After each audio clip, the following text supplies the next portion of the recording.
right. We want to welcome everybody. My name is Cass Mo, Ray lay down the truth. Kaiserific. and this is the first episode of Poetic Digest. This is a platform for poets by poets. We're going to discuss poetry. We're going to discuss the open mic scene. We're going to dissect poetry. We're going to have guests on the show. Again, this is going to be the platform for poetry, all about poetry. So today we got a special guest here today with us, Mr. 16 Bars. What's up with you, bro? What's going on? What's going on? What's going on? Not too much. You know what? Even though we are live, we're not going to let nobody go out and do nothing wrong. We're going to have to get my man mic'd up first, and we're going to come back to that. But right now, Kaiserific, tell us a little bit about yourself, man, and let's go ahead and rock this. Well, I'm a self-published author. 13 books. I host my own open mic, that new shit, poetry open mic. I'm a photographer, writer, father. I do a whole heap of All shit. right, all right, all Facts, right. Our other facts. host on the show is Ray Lay Down the Truth. Give it to us. Yes, I'm a poet, a spoken word artist. I just do open mic scenes. I go wherever I can to do my poetry. That's All what I am. I'm right. a poet. My name is Cass Mo. I'm a promoter, author, writer, singer. I wear a lot of hats and I share a lot of things, Thanks. you know. We're glad to be hooked up with Louis Wood. Yeah. But again, we're going to go ahead and make this thing happen, let y'all know what it is that we do. But right now, I want to let our guest here, Mr. 16 Bars, come on, tell us a little bit about yourself, and then we're going to hit you with some questions, bruh. Yes. Well, I ain't gonna tell y'all too much about myself until y'all hit me with the questions. Oh. What I will say is, I've been doing spoken word for probably about 20, 22 years. I've been in as far as the music scene. I've been on that grind since I was 11 to 12. I started off DJing, went from DJing into rapping, on into spoken word poetry. Other than that, full-time father, grandfather, husband, grinder. That's what I It's do. Brandon. I hear you. Kaiserific, you got a question for 16? Yeah. I want to know, when did you first start and what was the first thing you ever wrote? I could not tell you the first thing I ever wrote because I mean, as far as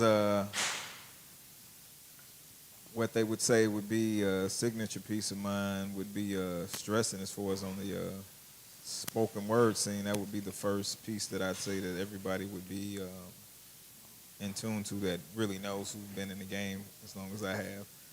But as far as like the first piece I ever wrote, I couldn't tell you because that would be, that would go back as far as when I first started rapping. So that's like 11 or 12. So nah, I can't even tell you. Rayleigh? Yeah, because I'm new, so I don't know a lot about y'all history and stuff. So I am curious. So what made you become a writer? Like, what made you push to do that? Well, to be honest with you, I've always been a creative person, period. And I started off, like I said, DJing, and like my government name is Rundell, but I grew up on Run DMC, and I was that much of a fan that I wouldn't call myself DJ Run. I just couldn't do it because I was that much of a fan of them. But I started off DJing, like I can't tell you my first two albums. One would be Thriller, and the other one would be Du Bois' first album.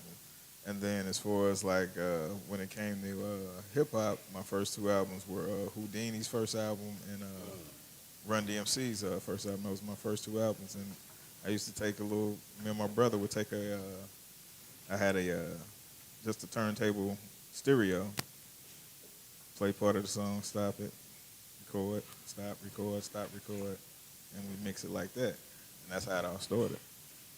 All right. Oh, I got a good one for Boy, you, have man. times Where changed. did you get the name 16 Bars? I went through a lot of names. Y'all only know 16 Boys. But I mean, and that stuck with me as far as the poetry scene. But see, when I first came on the poetry scene, for those who know me from when I first came on, I was the cat who came on, who was like, now y'all see the rappers who come on, I was him. I was the rapper who came to the poetry scene. Okay. You know, I was iced out and everything they'll tell you, that was me. And so it was, I would always spit, my first couple of pieces were always 16 bars because they were always verses from a rap song. So, a rap song that I wrote. So therefore, I said, 16, I'm spitting bars, 16 bars, there it is. And it was done there, and that stuck with me from there. That is so cool. That is so cool. Guys, Griffith? I want to know, in your opinion, what do you think of the current state of spoken word in I think it's getting better.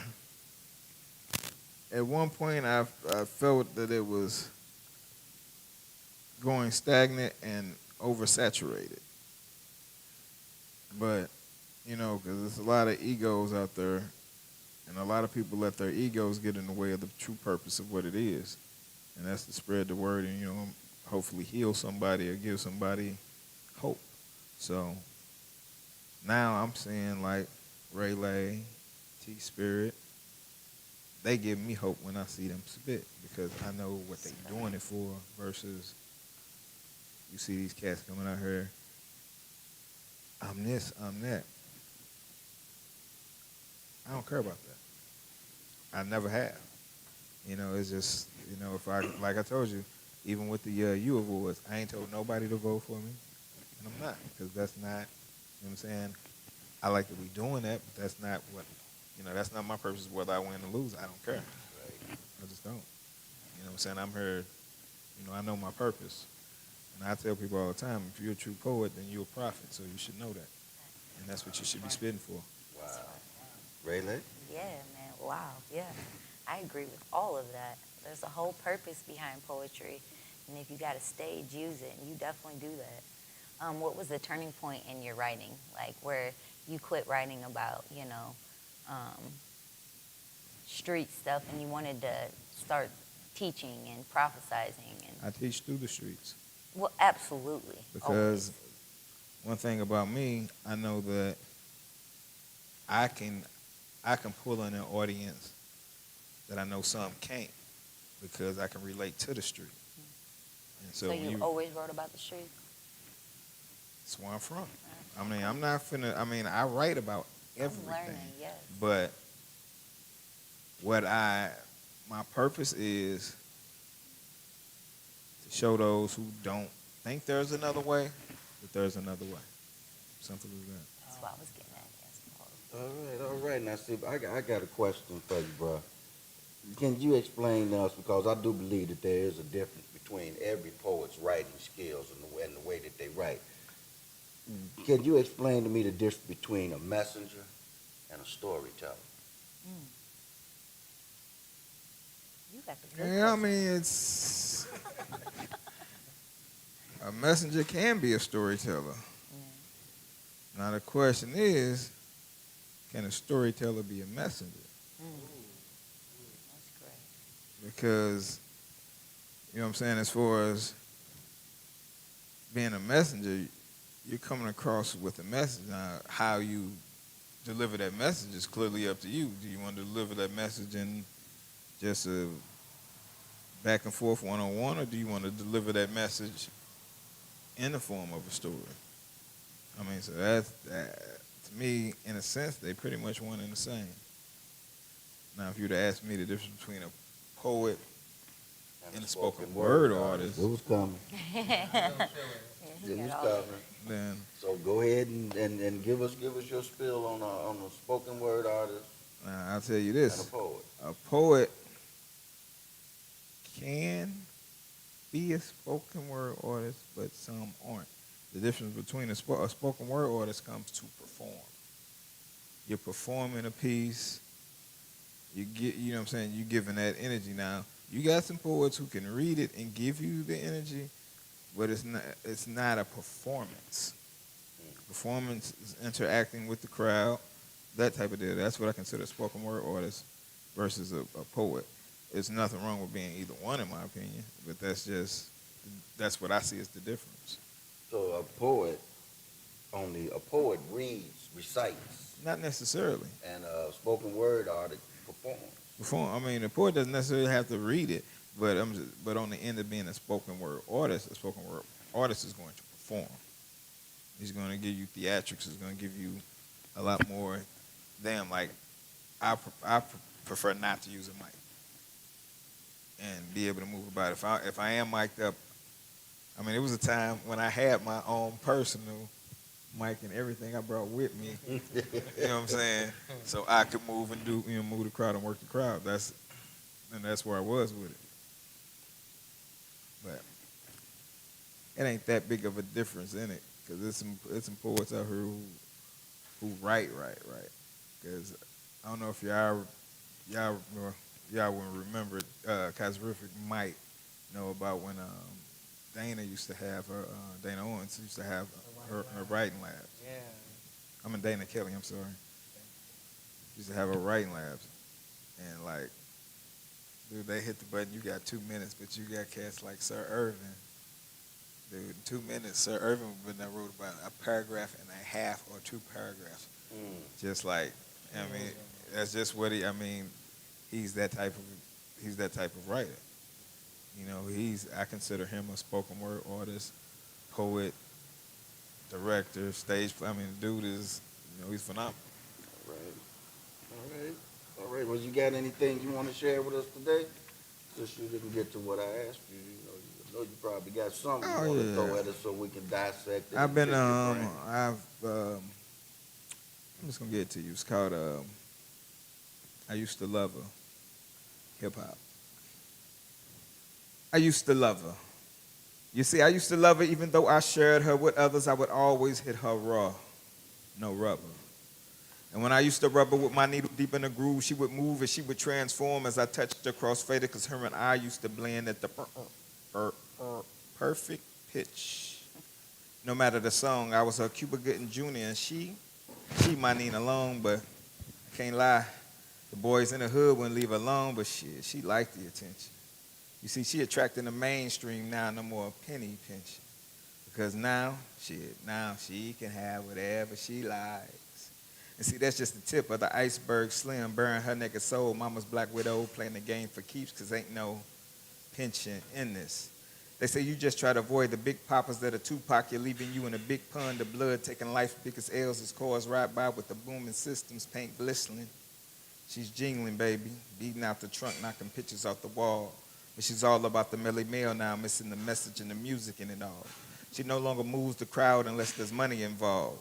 She says she no longer does it for the love, because love don't pay the bills, and she trying to put meals on the table.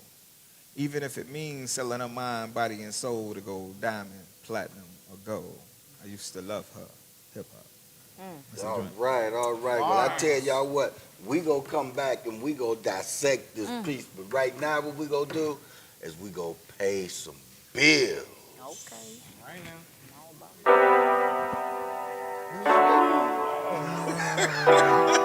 Shit. Yeah, we come back. We'll answer some questions about the piece that She feels so right, it feels so right. I be thinking about her and I dim my lights. Think about me sometimes, think about her at night. I be running these streets sometimes, I ain't really tryna think at night no more. You know what we did on the late night, yeah, I remember what it tastes like. You got what it takes, can you got no grace like me for the starlight. So ready on me one time, just wanna feel your touch again. I just wanna feel your touch again. Wrap me in your love again. They talk when I listen, I'm feeling you, baby, I got what you missing. I talk to you, baby, what's poppin', let's get it. Can't read her mind, but I probably get it. Never should have let you be easing them off you. All in my ear, she a tease and she walk through. Beat her with her lips and she easy to talk to. Like what you bought me, know what I bought you. Give her my all to you, baby. Switching positions like crazy. She ride it, I'm all in her neighbor. I kill it, she pushing the daisies. I'm a slave to the thought of us, makes me to heaven. I wonder who thought it up. I know you've been thinking of me. If you haven't, let's keep it the same. She feels so right, it feels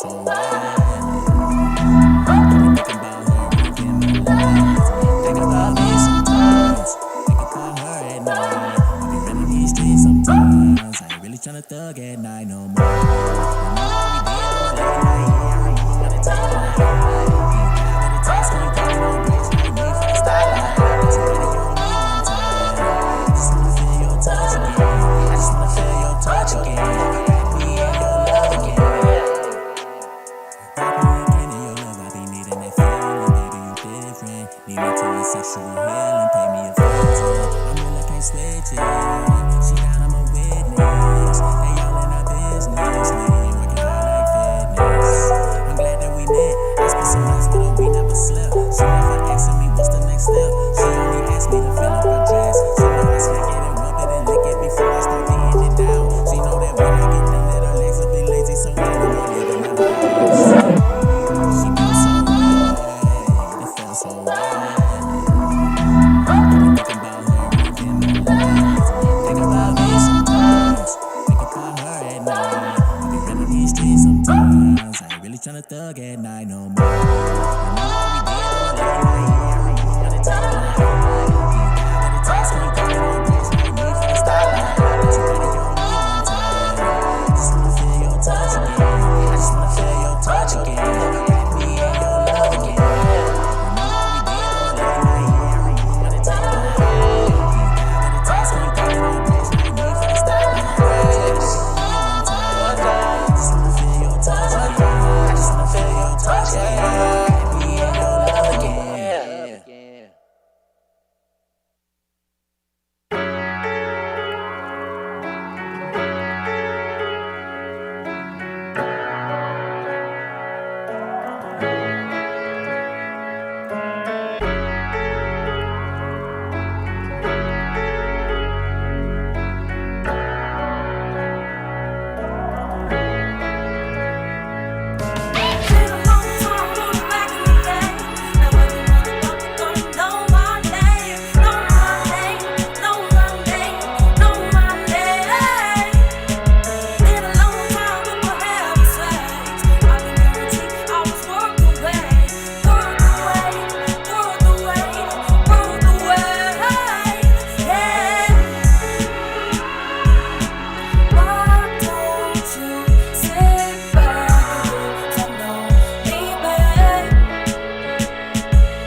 All right, y'all, we are back on Poetry Digest, and I tell you, we just went through a piece here, and we got some questions for you on the creation of this piece. I used to love her hip hop. I kind of got an idea of where you was going with that, but I'd rather hear it from the horse's mouth. So, what was the power behind I used to love her hip hop? I mean, I when I wrote that is when I started seeing a shift in hip hop. You look at like, say, in the eras coming up with the Chuck D's, Public Enemy because of Chuck D, but BDP, Boogie Down Productions, and that particular era, Big Daddy Kane and all of them, it was more or less, you know, I'm either gonna be stylish, flashy, doing my thing, but basically no to drugs.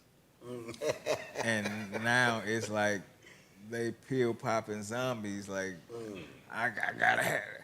I'm like, dude, I remember. Let me tell you a quick short story. I remember going to Chicago one year, and it was with my partners, and my one partner cousin stayed in Chicago on the South Side. We met up with him, and first of all, he got us on a Lulu mission. We flying all through the South Side. He's selling heroin to everybody. I'm the one who picked up on it like, nigga, he's never gonna take us to the club. He's out here making money. So Okay. the next day we sitting on Harold's parking lot and he done popped the X pill and he over there looking retarded. And my one partner looked at him and said, ooh, I can't wait to pop my pill. And I looked at him like, nigga, you wanna look like that? When dude was over there, he was the car door was open, you know how you be sitting outside the car, he like this. But real slow, like.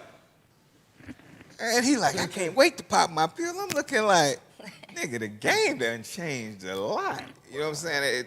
They went from like the seller who making money to the user. You know what I'm saying? Well, Wow.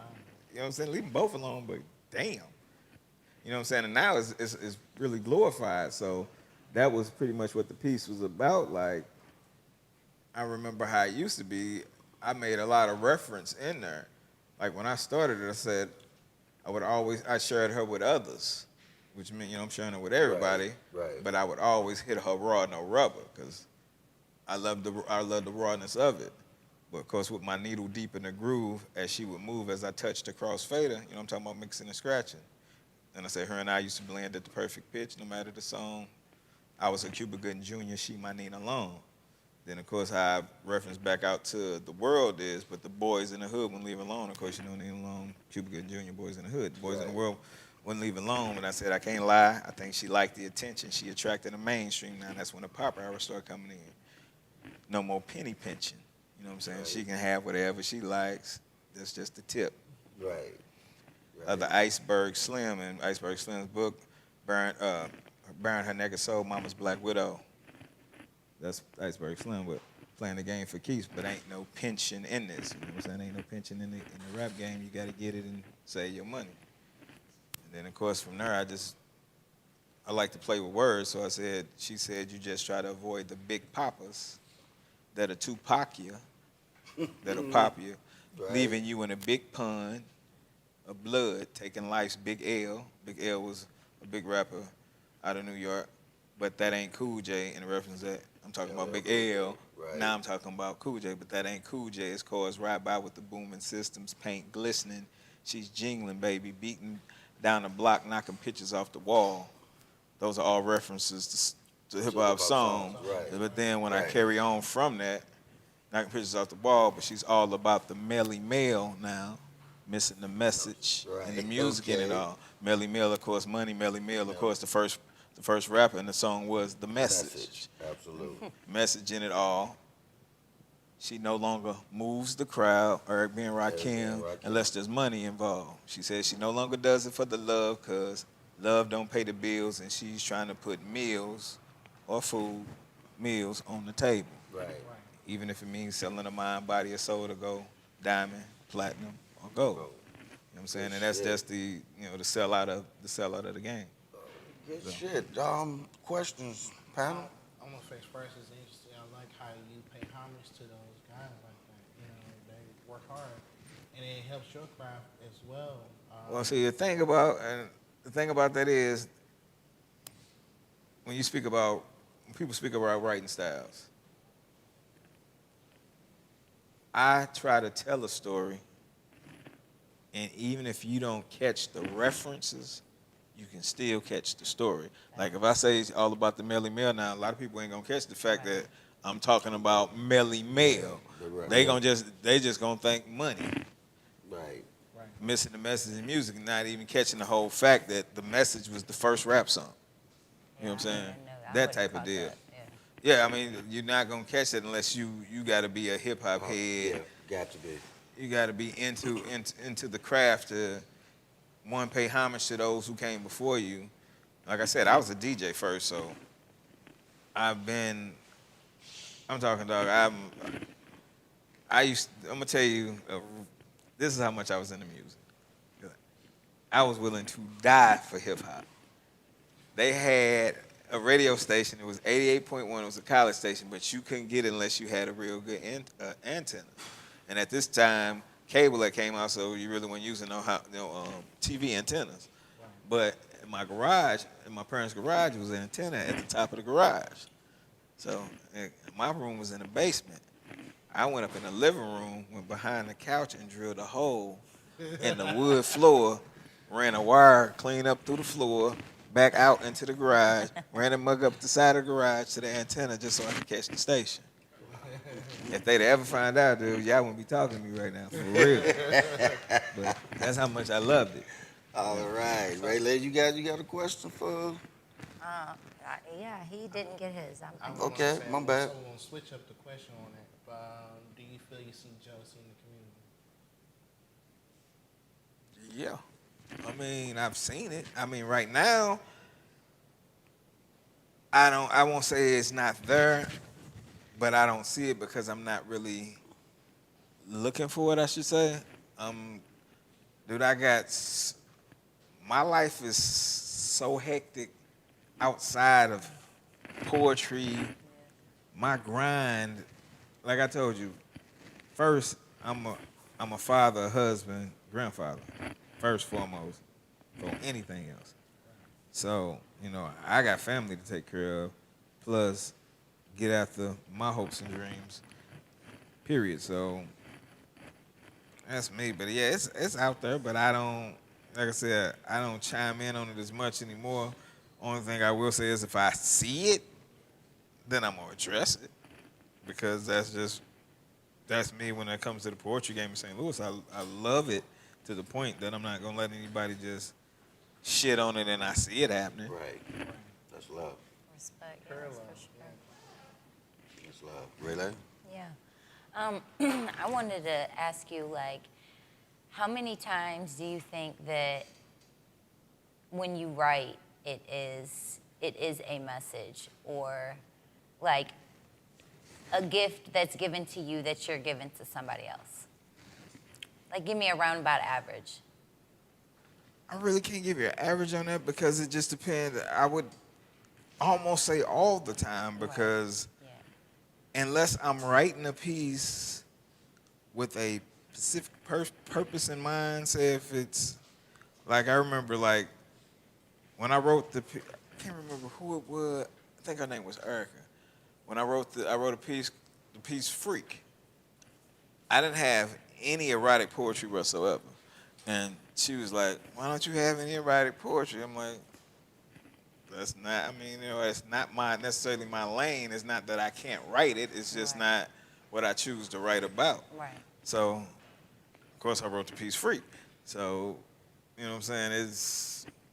It depends on what I'm writing about. You think it was more so to prove a point, though? Did you It write wasn't that? really, it wasn't a proof a point type of thing. It wasn't like a challenge because. To yourself?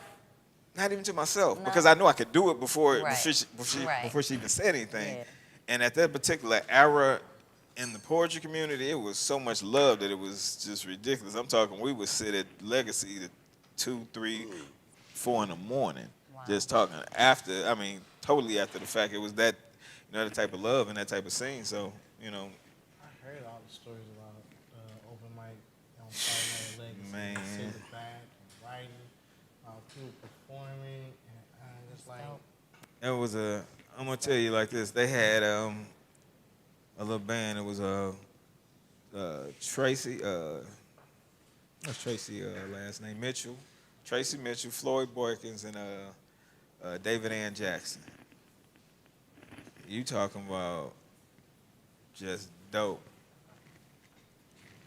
David Ann Jackson, we be sitting there, we talking to a guy who might play 2 to 3 instruments at the same time. Wow.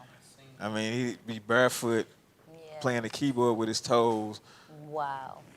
taking a piece of paper, making sound. I mean, it's crazy. That was just, I mean, it was a whole, that vibe was ridiculous. That was a vibe. Well, so that was the question that led up to the question that I was going to ask you next, because I remember coming into the game back in like 2004, 2005, and ran into you up at Legacy. You was doing the show, and I came out there. It was the first time I ever performed in St. Louis.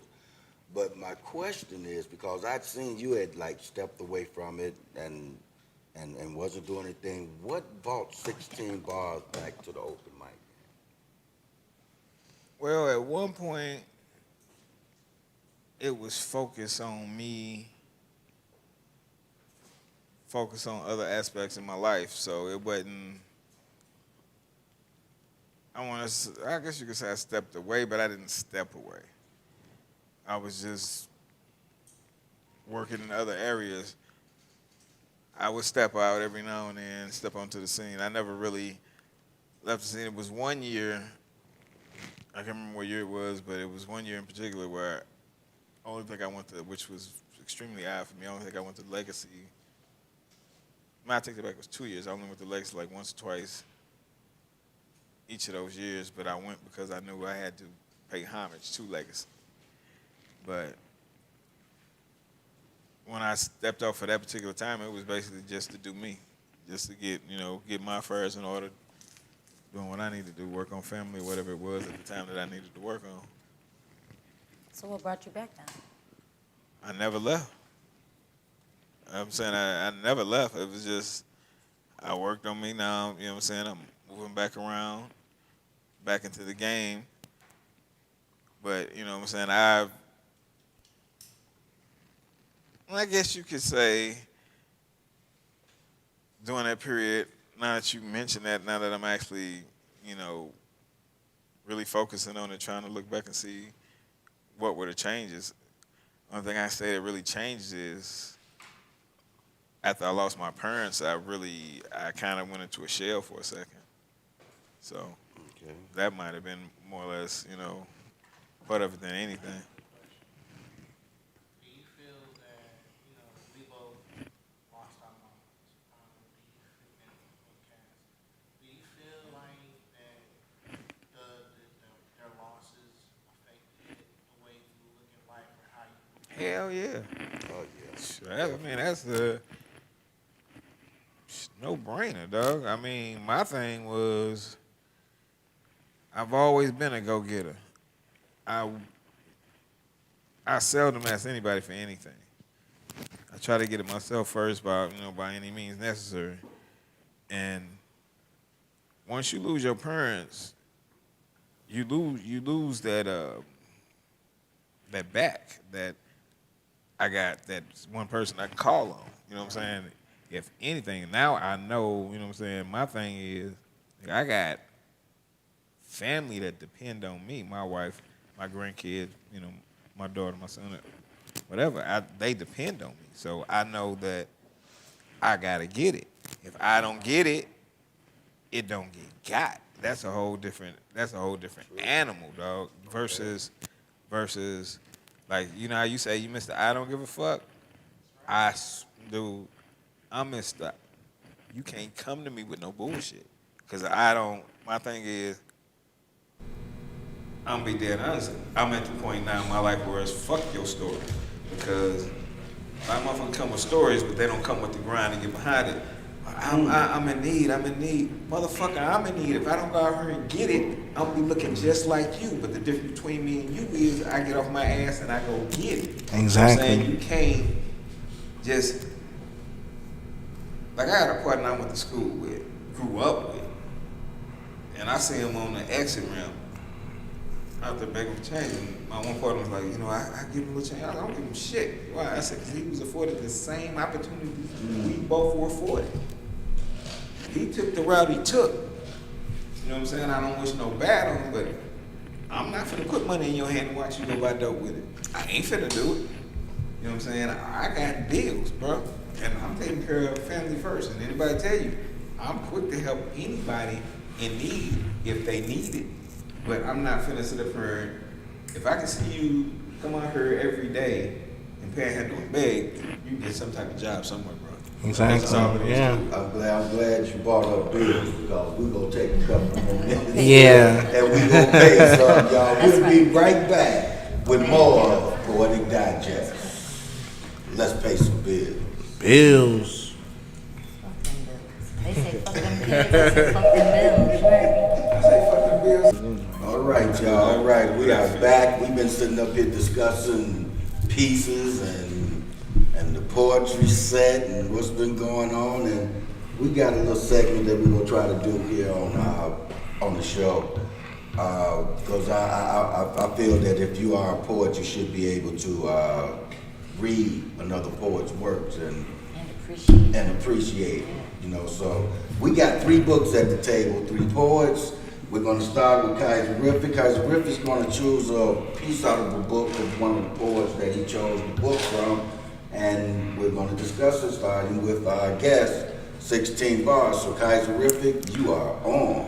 All right. I'm going to do this piece from this book called My Cup Ain't Empty. It's Full of Me by Sharon Epps.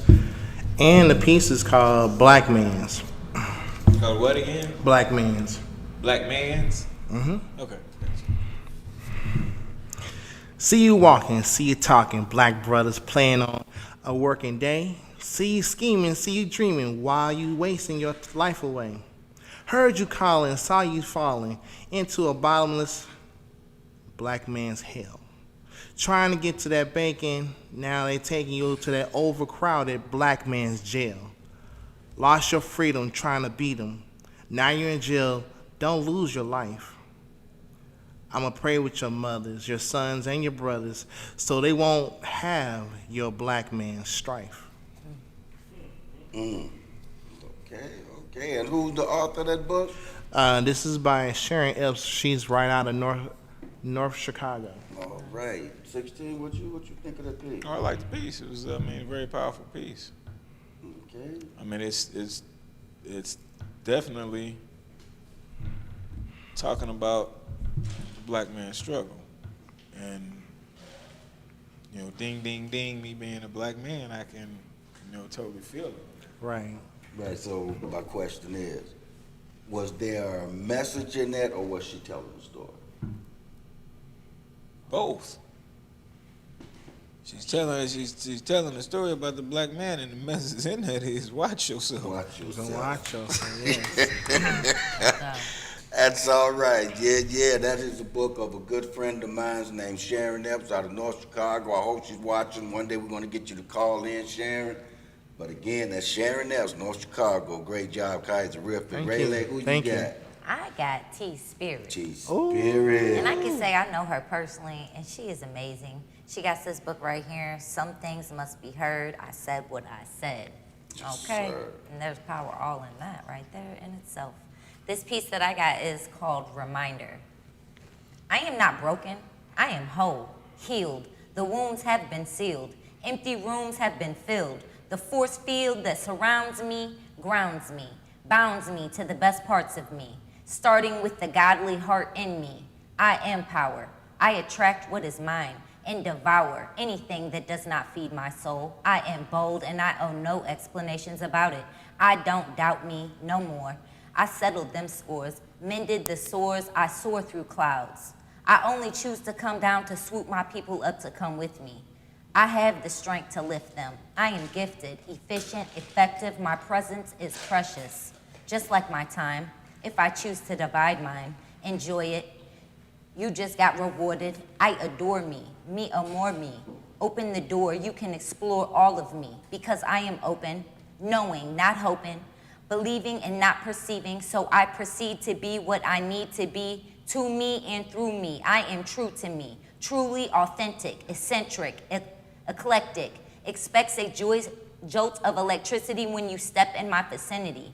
I rewire environments, sectors, sections. When I walk in, you can feel the blessing. Embrace the brazen vibration. I be braven in preparation for any storm. My heart be so warm, natural, neutral, calming, soothing, unruly. If you attempt to bring confusion in my serenity, I be the replication of divinity. I be divine. You can't define my energy. I be the vine that connects earth to life. My sight gives birth. I bring visions into fruition. The distance of this ascension provokes attention. I don't need to be noticed. My words have been quoted, cited. The in-text citation decorates special occasions on pages and on stages, and my phrases leaves a lingering fragrance of heaven sent. With a splash of magnificence and a dash of elegance, it is evident God invented me because I am necessary. On the contrary or contrast, when I am down bad, I am up. Every day I rise. I got that Maya Angelou tenacity flowing through my veins. We are the same. I came, saw, and now it's time to conquer. I chose to honor me. And honestly, I wrote this piece to read on the days when I forget the best pieces of me. Wow. Wow. Now that's reading another poet's piece. 16, what you think, bro? Well, of course, me knowing T-Spirit, knowing her Through her story, words, yes. knowing her story. I remember first meeting T-Spirit. I first met T-Spirit at Poetic Justice. And when she get off stage, I ran to her. And I'm like, little girl, you dope than a motherfucker. Flat out. I'm letting you know. You finna go somewhere with this shit. I see it in you. And she'll tell you. I told her this the first time I saw her. I said, you finna get it. I promise you finna get it because I see it in you. And like I said, then we actually got to rap more and more, than I knew her story, knew her background, and what all she had overcome. I mean, her pen so it. Yes. It's short.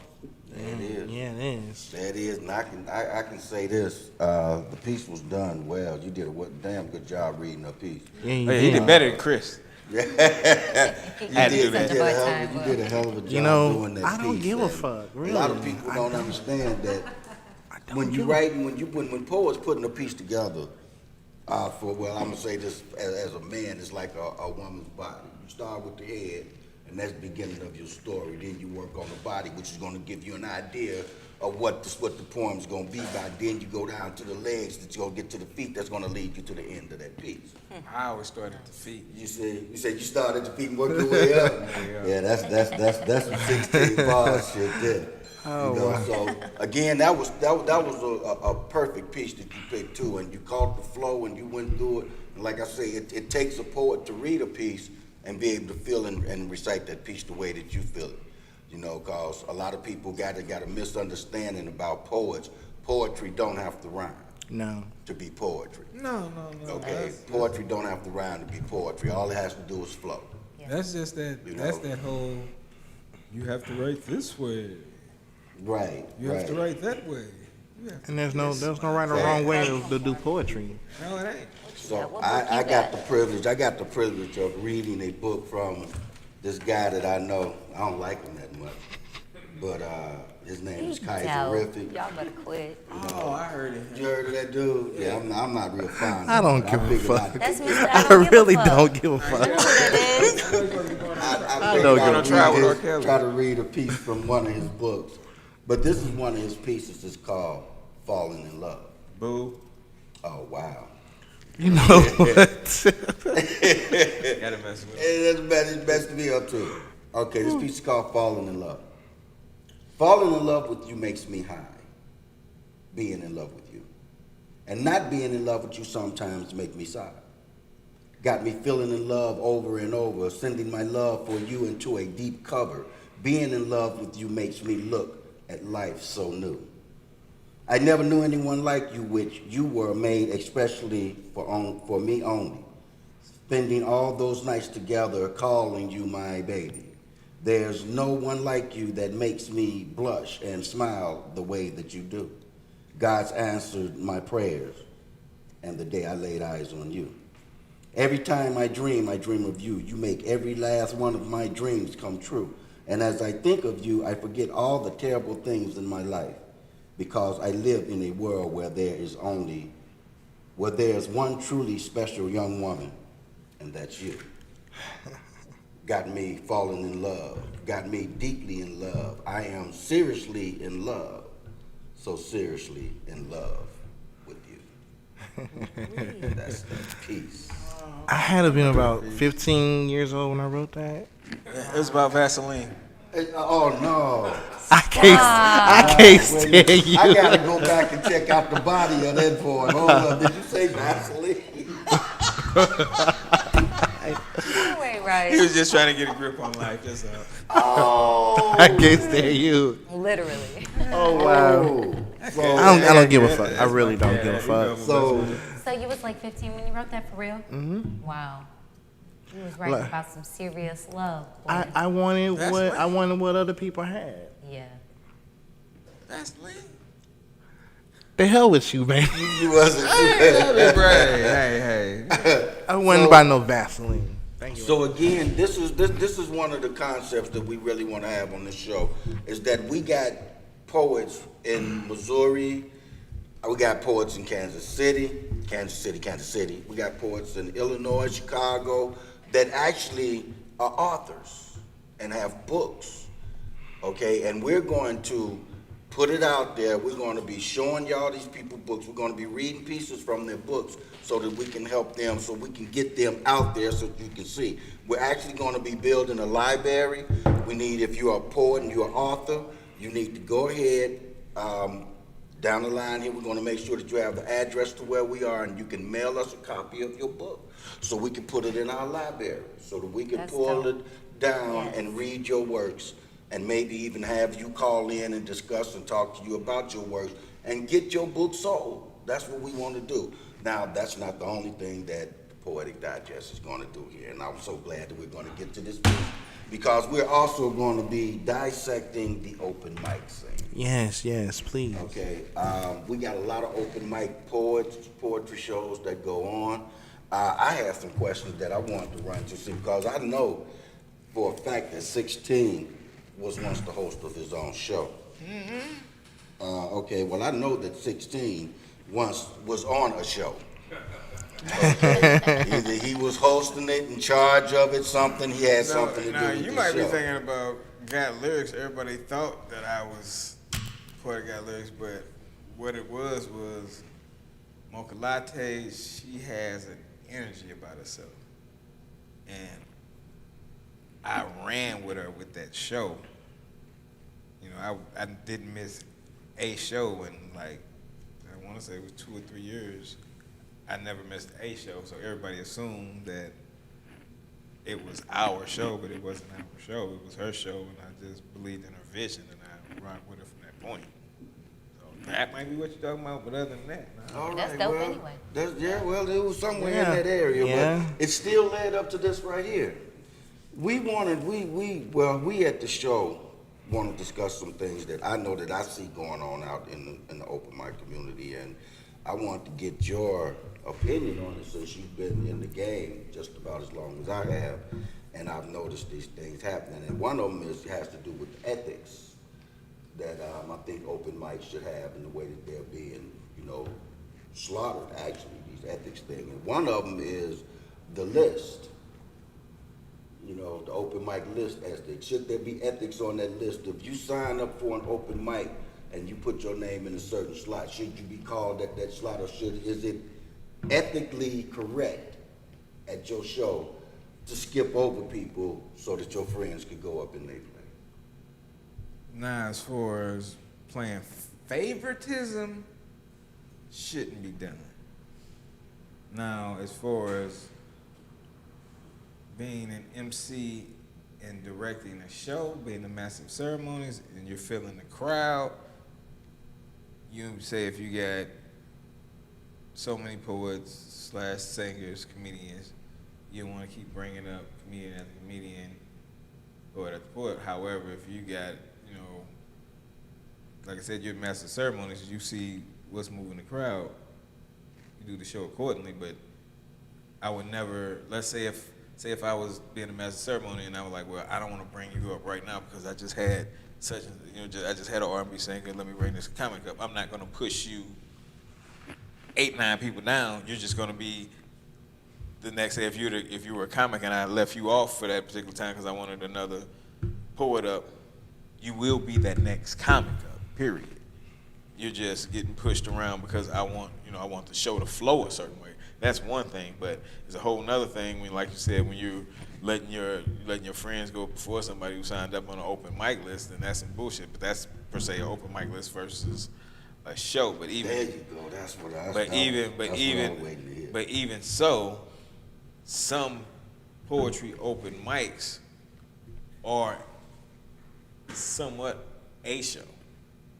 You understand what I'm saying? And in those cases, I don't think that the poet should be paying full price to get into a show in which they're performing to give you their art.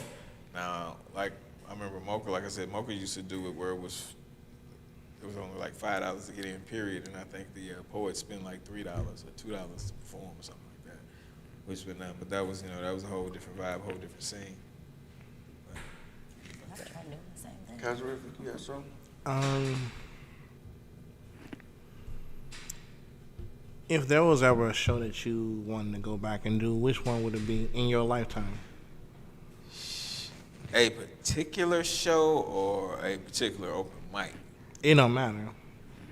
Yeah. That's hard, bro. 'Cause That's why we. I done had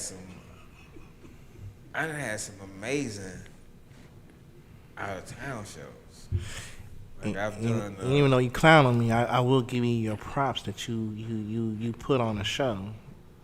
But right on. But it's hard to say because I really like the set I did at Georgia Me has the Tamika Fest down in Atlanta, and I did an amazing set at the Apache Theater down there. I love that. That's one of my favorites. Another one of my favorites is a show we did in Kentucky for the Kentucky Derby at Actors Theater. Wow. And that was another amazing show. So it's just, I mean, it's hard to say, but I've had, I think some of my most favorite moments are the most intimate ones where it wasn't really a big crowd. I know, but that was just, I think I like the road then. I seen about 2 years ago at this show called Kings of Poetry. You was one of the headliners at the time. You and Truth was like trying to have this clean, dress down contest, I think, yeah. Oh, and I feel some kind of way, nigga. Shit, I was dressed up too. I feel a little just him and Truth. Well, see, oh, okay. It's like I said, it's all about, when it comes to me, it's all about when you met me in the poetry grind. Right.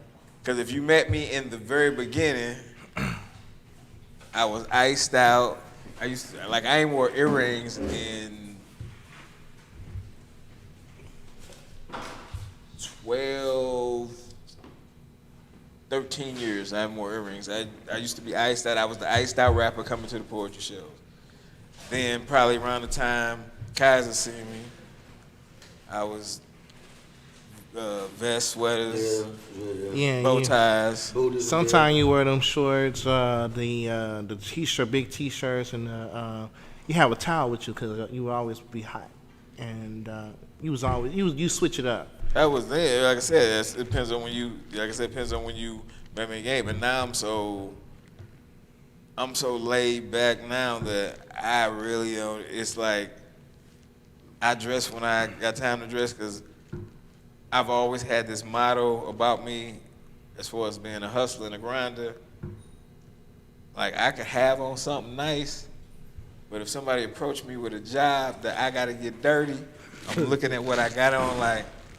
Okay, I got on $150 worth of stuff, but this job finna pay me $600. Fuck these clothes. I'm finna get this money. It's serious. Because I keep, like, if y'all have a plumbing problem right now, I got everything in my truck right now to handle whatever problem y'all got going on there. That's the type of deal, but that's always pretty much been my mindset, because that's how my old man, he raised us that way.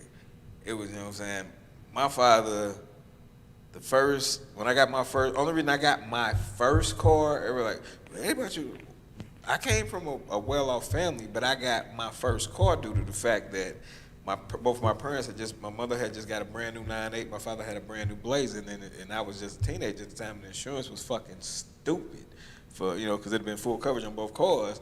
It was something like, put it this way, my used 79 Monte Carlo cost less than the insurance. So, but once I got that car, my father paid my very first car insurance. And that was it. You know, he was like, look here, that insurance ain't paid, that motherfucker don't move for nothing. I don't give a fuck if it's a newspaper under. And he meant that shit, though. It was there, you know, and that was I respect it, because that, you know what I'm saying, that was the molding. You know, that shit that molded me, like, nigga, you gotta get it. Right. My old man got me out of jail one time, took me from jail straight to the ATM. Wow. I'm dead serious. Took me straight to the ATM. Like, nigga, give me my money right now. And like, you're lucky. Your mama, he said, I didn't want to hear your mama nagging me all night. That's the only reason I came and got you. And let me know then. It won't happen Thank you for again. coming out 16. Yeah, So, thank wanna you. Thank you, man, for coming out and being the first guest Yes. on the show. We are so blessed to be able to have you to come down, man. To me, I don't care what nobody else say, because like I said, I met you back when you was still out doing your thing up at Legacy. And as far as I'm concerned, you are a legend on the poetry scene up here in St. Louis. And I'm honored to be able to be one of your guests here on the show, that to be partnered with you at Tuesdays Up and Smoke, and any other things that we have. But y'all, this is our time. I am Kaz Mo. Red, lay down the truth.